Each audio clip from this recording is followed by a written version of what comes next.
Salut tout le monde, ici Abdul Malik de la chaîne Séricien, j'espère que vous allez bien. Aujourd'hui encore, on va continuer cette fois-ci avec un nouvel exercice de chimie organique. Comme vous le savez, pour les élèves en classe de première, donc on va sans plus tarder lire l'énoncé. En fait, vous avez de l'acide acétylsalicylique qui contient en masse 60% de carbone et 35,5% d'oxygène, autant pour moi. Ce composé est uniquement constitué de carbone, d'hydrogène et d'oxygène. Donc c'est bon, on peut aisément reconnaître le pourcentage restant, ce sera pour l'hydrogène.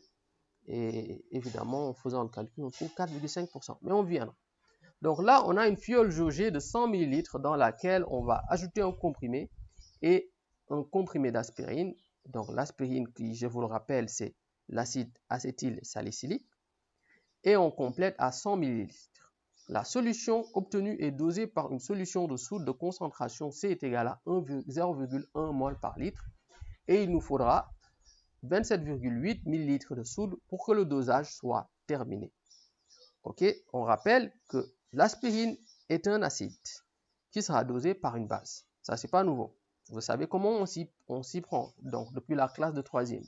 Sachant que le soude et l'acide acétylsalicylique réagissent mol à mol, déterminer en premier lieu la quantité d'aspirine contenue dans le comprimé, la masse molaire de l'aspirine en deuxième lieu et en troisième lieu la formule brute de l'aspirine. Donc première chose, déterminer la quantité d'aspirine contenue dans le comprimé. Vous avez ici une fiole dans laquelle on va mettre de l'eau contenant de l'aspirine, ok, et en fait cette solution va être prise et va être dosée par de la soude.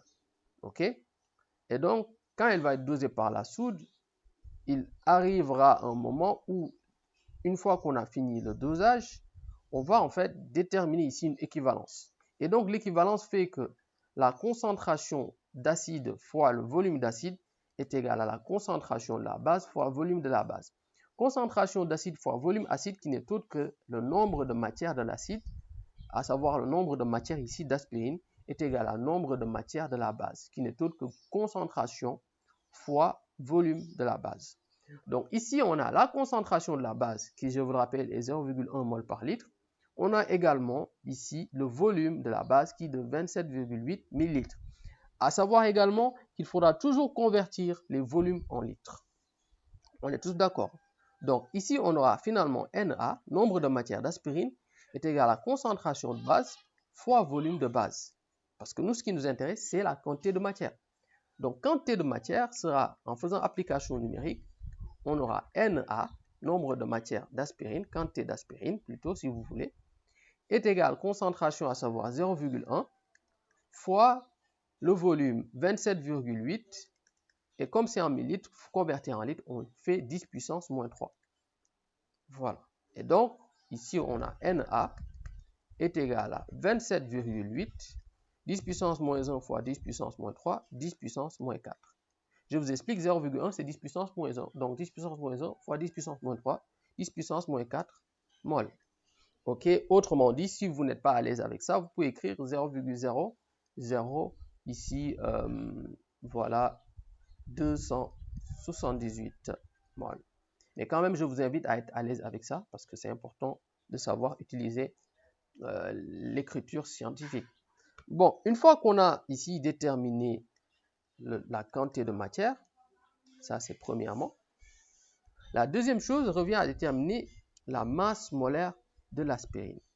Bon, pour ce qui est de la masse molaire, on a à dire que la masse molaire, ce n'est rien d'autre que masse sur nombre de matière. On a au départ 0,5 g. N'oubliez pas, c'est en fait la solution qui a été dosée. Elle part du principe qu'on avait 0,5 g d'aspirine. Donc la masse, c'est 0,5. Et donc, on va diviser par la quantité de matière, à savoir 0,000278. Et on fait le calcul. 179,85. On va arrondir à 180 parce que c'est plus proche de 10 que de 9. Ok, pour ce 9 là, c'est plus proche de 10 que de 9. Ok, parce que 8 est plus grand et plus proche de 10 que de 0. Donc on va dire 180 grammes par mol. On a la masse molaire qui correspond à 180 grammes par mol. Donc la formule brute de l'aspirine, on passe par ici la composition centésimale massique. On a 12x sur pourcentage de C, on va directement écrire 60 ici, est égal à y sur pourcentage de H qu'on va lui déterminer si on veut, on peut ne pas le déterminer, ça dépend. Et ici 16Z sur pourcentage de O, à savoir 35,5, est égal 180, sa masse molaire sur 100.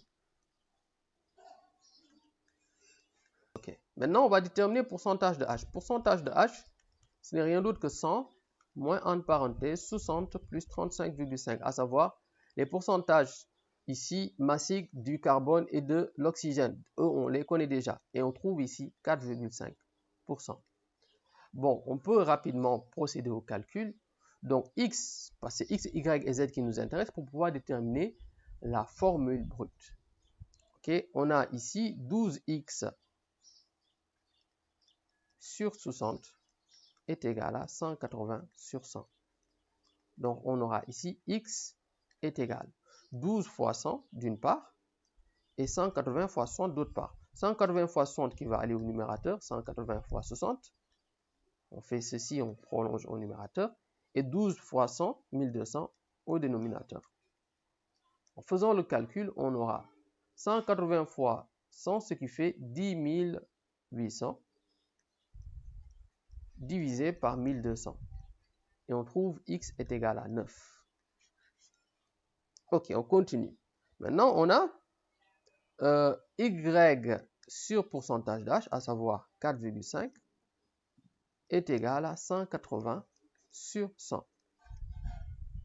Ok, donc là, on fait quoi? On fait 4,5 fois 180 sur 100.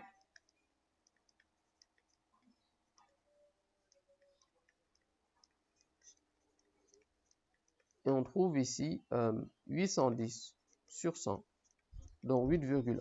À peu près, on va dire 8, parce que comme vous le savez, Y est un entier. On continue maintenant avec ici O. Pour O, vous avez, pour l'oxygène, vous avez 16Z sur 35,5 fois 180 okay, sur 100. Donc là, ça nous permet d'avoir 16 fois 100, 1600, 35,5 fois 180. Et donc, on aura ici Z, parce qu'il y a Z qui va rester, et donc ça, ce qui fait ça, là, ça fait 35,5 fois 180 sur 1600. On trouve Z est égal à 6390 sur 1600, et on trouve à peu près une valeur égale à 4. Donc Z est égal à 4. Donc la formule devient C9H8O4. Donc la formule brute de l'aspirine. Du coup, nous avons fini cette vidéo. J'espère que vous a plu. Si vous a plu, n'oubliez pas de laisser également un petit like, mais également partager à vos camarades qui, comme vous, sont en classe de première, ou à vos frères et sœurs, bien sûr. Également, n'oubliez pas de vous abonner et ainsi de suite activer la cloche notification. Il y aura d'autres vidéos comme celle-ci, Inch'Allah, qui viendront pour vous permettre de mieux consolider ce que vous avez appris sur chimie organique, mais également sur les autres chapitres en chimie, en physique et même en mathématiques. Donc, on se dit à très bientôt.